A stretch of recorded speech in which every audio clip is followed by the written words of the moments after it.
Muy buenos días, mis queridos hermanos, mis queridos amigos, bienvenidos nuevamente a nuestro espacio para el estudio de la Palabra de Dios a través de la Escuela Sabática. Y pues hoy estamos comenzando ya una nueva semana. Hoy tenemos la lección correspondiente al domingo 7 de abril, que se titula Un Salvador con el corazón roto. Y pues antes de comenzar nuestro estudio para el día de hoy, vamos a tener una oración. Amante Padre que estás en los cielos, te damos muchas gracias, Señor, porque en tu inmenso amor y misericordia nos has regalado la oportunidad de levantarnos, de comenzar una nueva semana, de despertar a un nuevo día, de haber tenido en el día de ayer un precioso sábado en tu compañía y la de nuestros hermanos. Señor, en este momento pues estamos aquí delante de tu presencia, acercándonos a ti, para tener comunión contigo antes de comenzar nuestras actividades propias del día. Y por lo tanto, Señor, queremos pedir que tu Santo Espíritu esté acompañándonos en este momento, que sea Él nuestro profesor, que sea Él nuestro maestro, nuestro instructor, que Él nos ayude y nos dirija para poder estudiar tu palabra, que Él nos guíe y que pueda Él, Señor, que podamos entender, escuchar del Espíritu Santo las enseñanzas que tú tienes para nosotros. También te rogamos, Señor, que Él sea el que nos capacita para poner en práctica lo que aprendemos. Todo esto te lo rogamos en el nombre de Cristo Jesús. Amén. Un Salvador con el corazón roto. Mientras Jesús estaba allí sentado en el Monte de los Olivos y estaba contemplando el templo, contemplaba ya cayendo el sol en las últimas horas de la tarde, viendo la hermosura del templo, contemplaba el templo y pensaba en Jerusalén. Dice el Evangelio de Juan en el capítulo 1, versículo 11, vino a lo que era suyo y los suyos no le reconocieron. Su corazón estaba destrozado por la ingratitud de su pueblo. Porque su pueblo, los que se decían ser su pueblo, no le reconocieron, no solamente no le reconocieron, le rechazaron. No quisieron escuchar su voz ni seguir su palabra. Jesús hizo todo lo que estuvo en sus manos, todo lo posible para que su pueblo escapara de la destrucción venidera, de la destrucción que ocurriría a la ciudad. Quería salvar a su pueblo de la inminente destrucción. El amor de Dios, el amor de Cristo Jesús por su pueblo fluía desde un corazón en el cual solo cabía amor infinito por su pueblo, por las personas, por los que decían ser el pueblo del Señor. Repetidamente suplicó al pueblo de Dios que se arrepintieran, que aceptaran la misericordiosa invitación que les hacía. En el libro de Lucas, en el capítulo 19 y en el versículo 41 al 44 dice: y cuando llegó cerca de la ciudad al verla, lloró sobre ella diciendo: oh, si también tú conocieses a lo menos en este tu día lo que es para tu paz, mas ahora está encubierto de tus ojos, porque vendrán días sobre ti cuando tus enemigos te rodearán con vallado, y te sitiarán por todas partes te estrecharán, y te derribarán a tierra, y a tus hijos dentro de ti, y no dejarán piedra sobre piedra, por cuanto no conociste el tiempo de tu visitación. En Mateo 23, 37 y 38 dice: Jerusalén, Jerusalén, que matas a los profetas y apedreas a los que te son enviados. ¿Cuántas veces quise juntar a tus hijos, como la gallina junta a sus polluelos debajo de las alas, y no quisiste? He aquí vuestra casa os es dejada desierta. Y en Juan 5:40 dice, y no queréis venir a mí para que tengáis vida. Es difícil entender los acontecimientos que llevaron, que siguieron y que dirigieron los asuntos hasta la destrucción de Jerusalén. Entender eso a la luz de el carácter de amor de Dios no es fácil, es difícil compaginar a un Dios amoroso con un evento tan devastador como fue la destrucción de Jerusalén. La historia revela que decenas de miles de mujeres, hombres, ancianos, niños, miles de personas murieron cuando el general Tito atacó la ciudad de Jerusalén. Esta ciudad fue completamente arrasada. Y entonces uno tiende a hacerse la siguiente pregunta: ¿y dónde estaba Dios cuando el general Tito tomó la ciudad y mató tantas personas inocentes? Porque está bien, se levantaron en revuelta y habían muchos los que se conocían o los que eran llamados los rebeldes, pero es que en esta toma de Jerusalén no solo murieron los rebeldes, murieron ancianos, niños, mujeres. Y entonces uno tiene la tendencia a preguntar, ¿y dónde estaban? ¿Y dónde estaba Dios que permitió tanto sufrimiento? Y es un argumento que esgrimen muchas personas hoy, sobre todo los que sobre todo los que están en la corriente agnóstica o los que son ateos, y entonces para justificar el ateísmo o el agnosticismo dicen, pero ¿y entonces dónde estaba Dios en esos momentos donde tantas personas inocentes mueren?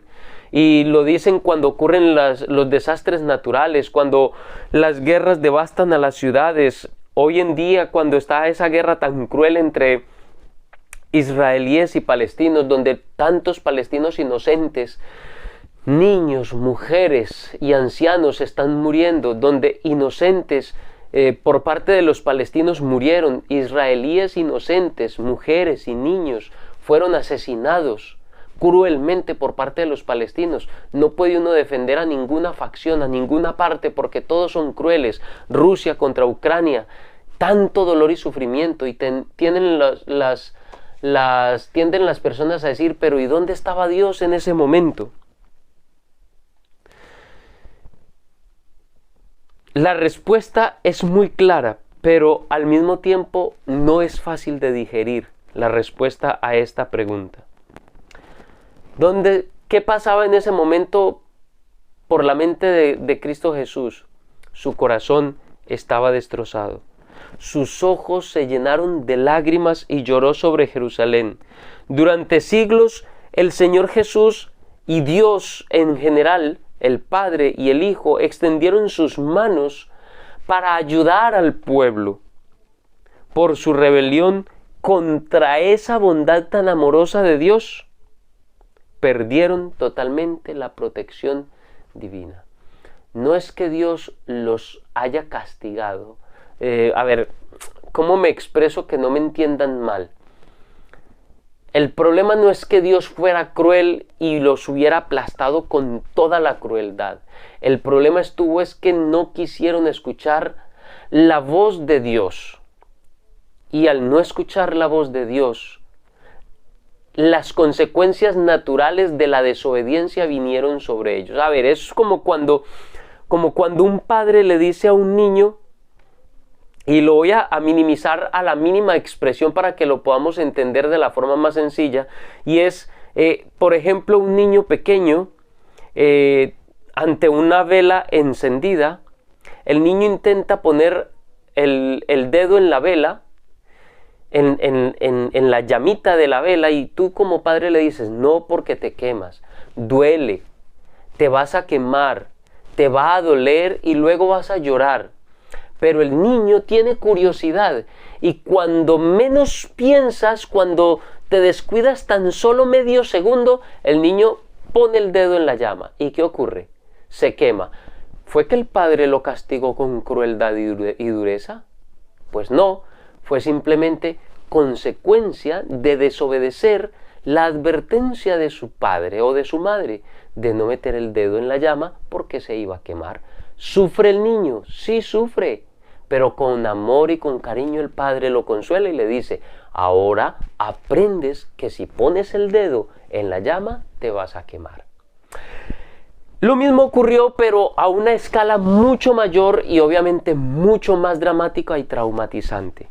Y es que el pueblo rechazó el consejo, la ayuda, la bondad, la misericordia de Dios tan constante y tan fuerte y tan férreamente que finalmente llegaron las consecuencias.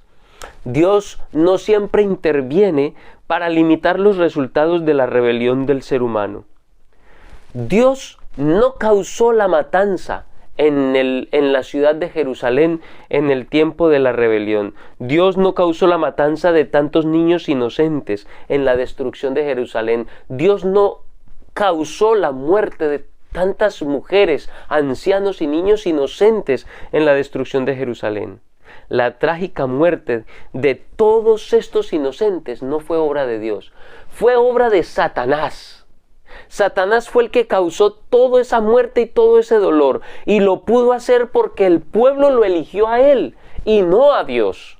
Eligieron a Satanás, eligieron rechazar al Dios de la vida, al maravilloso Dios de la salvación. Eligieron rechazar al Hijo de la promesa, al Mesías, al Redentor del mundo, y eligieron el otro bando, eligieron el bando de Satanás. Y Satanás causó toda esa muerte y toda esa destrucción. Pero Satanás no deja las cosas así. Satanás se deleita en hacer guerra, en generar muerte, en generar destrucción, en despertar las peores pasiones de los seres humanos para que rechacen el amor, la misericordia y el llamado de Dios. Y cuando los tiene allí engañados, cuando han rechazado el amor de Dios, cuando han rechazado el llamado de la misericordia del Todopoderoso, entonces Satanás se deleita en causar dolor, en causar la muerte, en causar la destrucción y luego culpar a Dios. Poner en las mentes de las personas, los engaña, primero para que rechacen a Dios, para que se unan a su bando, luego les causa las muertes, les causa dolor y sufrimiento, y luego vuelve y los engaña para que acusen a Dios de ser el causante de todo ese dolor y sufrimiento. En Mateo, en el capítulo 24, los versículos 15 al 20 dice: por tanto, cuando veáis en el lugar santo la abominación desoladora del que habló el profeta Daniel, el que le entienda, entonces los que estén en Judea huyan a los montes, los que estén en la azotea no desciendan para tomar algo de su casa, y el que esté en el campo no vuelva más para tomar su capa. Mas ay de las que estén en cinta y de las que críen en aquellos días. Orad pues para que vuestra huida no sea en invierno ni en sábado. Jesús dio instrucciones para salvar a la mayor cantidad posible de personas, de hijos de Dios, de la destrucción. Y para lograr salvar a todas las personas que más se pudieran de la destrucción, dio estas instrucciones, dio instrucciones claras de cómo las personas se podrían salvar en el día de la destrucción. Es bueno que recordemos que la mayoría de los cristianos que vivían en Jerusalén en el año 70, por no decir que el 100%, porque no lo sabemos, pero la inmensa mayoría de los cristianos que vivían en Jerusalén en ese año eran judíos. Y un Dios amoroso deseaba preservar la mayor cantidad posible de sus hijos, del pueblo original, del pueblo de Israel, del pueblo de Dios de aquella época. Quería conservar la mayor cantidad posible de sus hijos con vida. Por eso da una instrucción que cuando se acercaran los ejércitos romanos, de eso se trata la abominación asoladora de la que menciona aquí, de la que habló el profeta Daniel. Si tú lees el texto paralelo del libro de Lucas, que habla exactamente de lo mismo, Lucas dice claramente cuál es el evento y Lucas no habla de la abominación asoladora de la que habló el profeta Daniel, sino que dice literalmente cuando vean a Jerusalén rodeada por ejércitos. Entonces, esa era la señal. Todos debían huir. Por eso dio esta instrucción de que cuando los ejércitos romanos cercaran la ciudad, debían huir de la ciudad. Y durante la lección en los próximos días vamos a leer cómo se dio eso, porque Dios actuó de manera providencial para que sus hijos, los que obedeciesen y los que creyesen en su palabra, pudieran ser salvos.